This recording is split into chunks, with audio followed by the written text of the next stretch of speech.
Είπατε ψέματα, κύριε Δουδονή. Εσείς είπατε Λυπάμαι. Ένα στα ψέματα, παιδιά.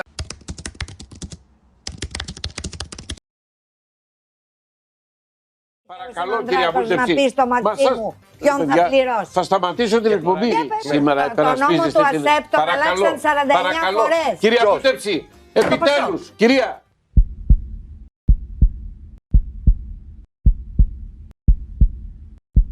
Κυρία Βόζεμπεργκ, όπα!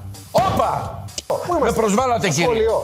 Με προσβάλατε, κύριε. Εγώ δεν κάθομαι σε αυτή. Να φύγετε, κύριε. Βεβαίως. Να φύγετε. Σκοπανάτε και το Είσαι Είσαι κλόουν. Είσαι... Τους κριτικούς τους είχα για λεβέντες, όχι για κότες λιράτες. Στα 4 εσείς. Στα 4 εσείς.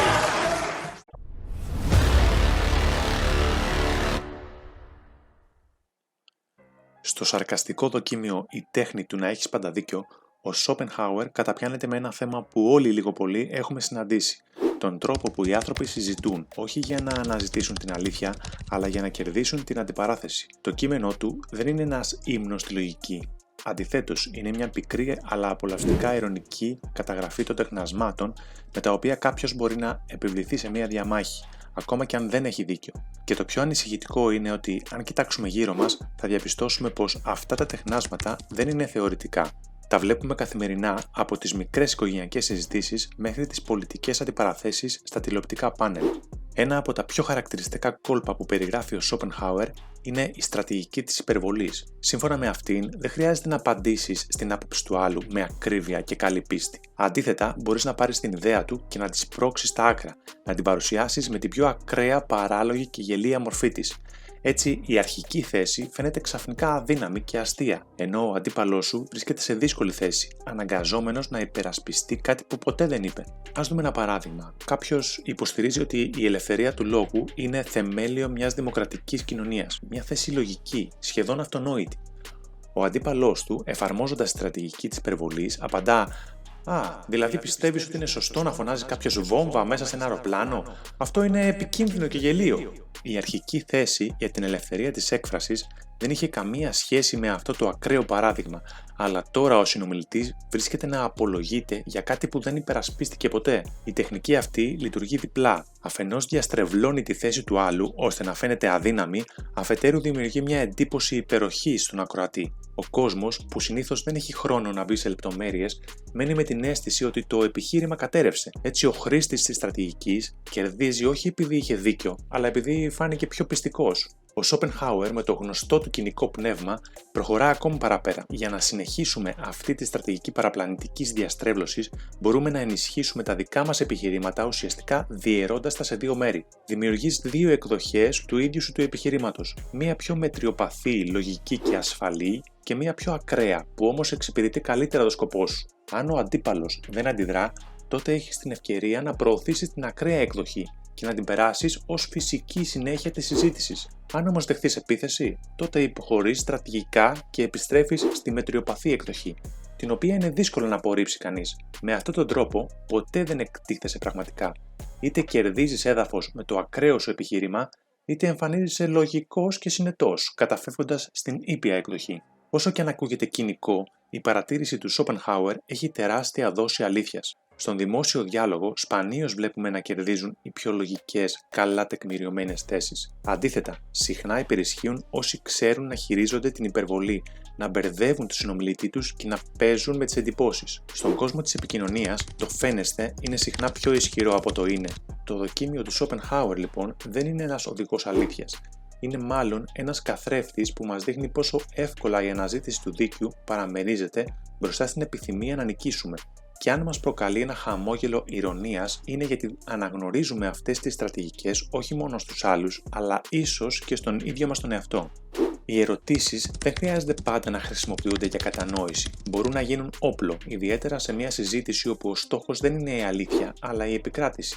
Με μια σειρά από συνεχείς, ασύνδετες ή παραπλανητικές ερωτήσεις, ο συνομιλητής αναγκάζεται να πηδάει από θέμα σε θέμα, χάνει τον ρυθμό του και σταδιακά εμφανίζεται μπροστά στο κοινό ως ασταθής ή αβέβαιος. Το πιο μικρό λάθος ή μια ασάφεια μπορεί να χρησιμοποιηθεί ως επιχείρημα για να τον εκθέσεις. Το αποτέλεσμα είναι ότι ο ακροατής που παρακολουθεί τη συζήτηση μένει με την εντύπωση πως ο αντίπαλος δεν ξέρει τι λέει ενώ εσύ εμφανίζεσαι ψύχρεμος και λογικός. Αντί να αναγνωρίζεις τις σωστές απαντήσεις του αντιπάλου, τις αγνοείς και κρατάς ζωντανή κάθε μικρή αδυναμία του κατά τη διάρκεια της συζήτησης. Ένα μόνο λάθος μπορεί να ανακυκλώνεται ξανά και ξανά, μετατρέποντας την εικόνα του σε αδύναμη και εκτεθειμένη. Αυτό δείχνει πόσο σημαντικό είναι όχι μόνο το τι λες, αλλά και το πώς διαχειρίζεσαι τις πληροφορίες που σου δίνονται από τον άλλον.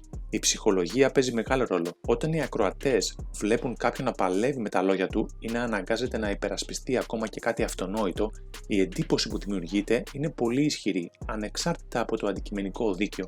Ένας από τους πιο ύπουλους τρόπους να φανεί ο αντίπαλος γελίος είναι να πεις κάτι απλοϊκό αλλά λογικοφανές και να τον αφήσεις να παλέψει να το αντικρούσει. Εκείνος θα μπει σε μια μακροσκελή τεχνική εξήγηση προσπαθώντας να πείσει για την αλήθεια του, και ενώ μπορεί να έχει δίκιο, το κοινό βλέπει έναν άνθρωπο που προσπαθεί υπερβολικά να αρνηθεί κάτι που μοιάζει προφανές.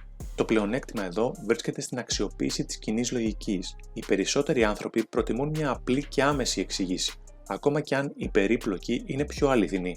Έτσι, ο ανέντιμος ομιλητής μπορεί να κερδίσει εντυπώσεις όχι επειδή έχει τα πιο ισχυρά επιχειρήματα, αλλά επειδή η θέση του φαίνεται πιο εύληπτη και κατανοητή.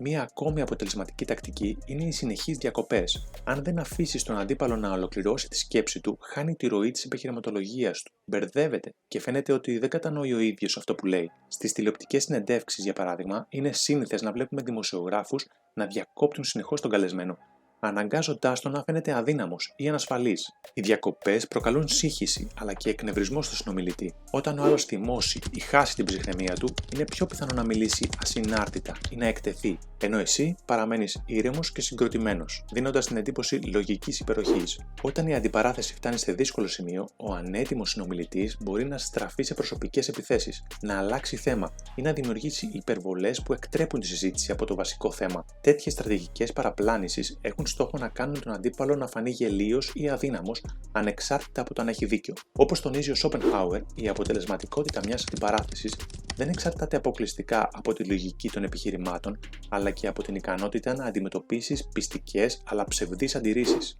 Όμως, αν ο στόχος μας είναι η αλήθεια, το στοίχημα αλλάζει. Χρειαζόμαστε συζητήσεις καλοπροαίρετες, στις οποίες η λογική και η ανοιχτή σκέψη έχουν την πρώτη θέση. Πολύ πιο σημαντικό από το να πείσουμε το κοινό ότι έχουμε δίκιο είναι να καλλιεργήσουμε την ικανότητα κριτικής σκέψης, να αναγνωρίζουμε τις αντιφάσεις και να εξετάζουμε τα επιχειρήματα με βάση τα δεδομένα και την αλήθεια. Η επιτυχία μιας συζήτησης δεν μετριέται από το ποιος φαινομενικά κερδίζει, αλλά από το πόσο εμπλουτίζεται η κατανόηση όλων των συμμετεχόντων και του κοινού. Στο τέλος, η πραγματική νίκη δεν είναι η επικράτηση μέσω τεχνικών παραπλάνησης, αλλά η προώθηση της αλήθειας και της σκέψης σε μια συζήτηση που σέβεται το διάλογο και την ουσία των επιχειρημάτων. Έτσι, οι τακτικές παραπλάνησης και οι στρατηγικές υπεροχής, αν και αποτελεσματικές για την επιβολή της εντύπωσης, αποδεικνύουν ότι η συζήτηση ως μέσο αναζήτησης της αλήθειας κινδυνεύει να μετατραπεί σε παιχνίδι ισχύος. Η συνειδητοποίηση αυτών των τεχνικών είναι σημαντική όχι για να τις εφαρμόσουμε, αλλά για να τις αναγνωρίζουμε και να προστατευόμαστε από αυτές, επιλέγοντας τη λογική, την ψυχραιμία και την διαφάνεια ως τα βασικά μας όπλα σε κάθε διάλογο. Πείτε μου στα σχόλια, εσείς έχετε χρησιμοποιήσει κάποια από τις στρατηγικές του Σόπενχάουερ? Αν σας άρεσε το βίντεο, μην ξεχάσετε να κάνετε like και εγγραφή. Τα λέμε στο επόμενο.